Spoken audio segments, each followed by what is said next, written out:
স্থানীয় সময় বুধবার চীনের বাণিজ্যিক রাজধানী সাংহাইয়ের ফাউন্ডেশন মডেল ইনোভেশন সেন্টার পরিদর্শনে যান প্রেসিডেন্ট শি জিনপিং। দেশের ১০০টিরও বেশি এআই কোম্পানি ঘিরে তৈরি এই ইনকিউবেটরে প্রযুক্তিগত উৎকর্ষতা, গবেষণা ও তরুণ উদ্ভাবকদের নিয়ে নিজের মুগ্ধতার কথা জানান তিনি। নেক্সট জেনারেশন ইন্টেলিজেন্ট এজেন্ট নিয়ে আলোচনায়ও অংশ নেন তিনি।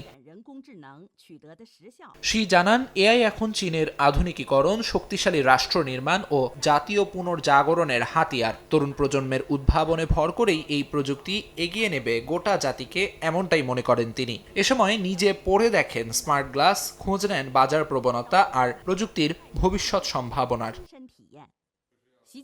চীন সরকারের এআই উন্নয়ন কৌশলে রয়েছে সর্বোচ্চ নীতিগত অগ্রাধিকার। শি বলেন, চীনের আছে বিশাল ডেটা রিসোর্স, সম্পূর্ণ ইন্ডাস্ট্রিয়াল সিস্টেম আর এক সুবিশাল বাজার। সেই শক্তিকেই কাজে লাগিয়ে নিরাপদ, নির্ভরযোগ্য ও বিশ্বমানের এআই পণ্য তৈরি করে প্রযুক্তির দুনিয়ায় নিজেদের আধিপত্যকে সুদৃঢ় করার আহ্বান জানান তিনি। তরুণদের হাতেই সেই দায়িত্ব তুলে দেন শি।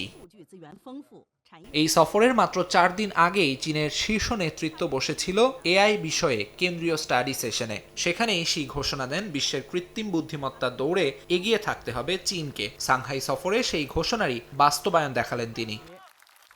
আমিরুল ইসলাম আলিফ, সময় সংবাদ।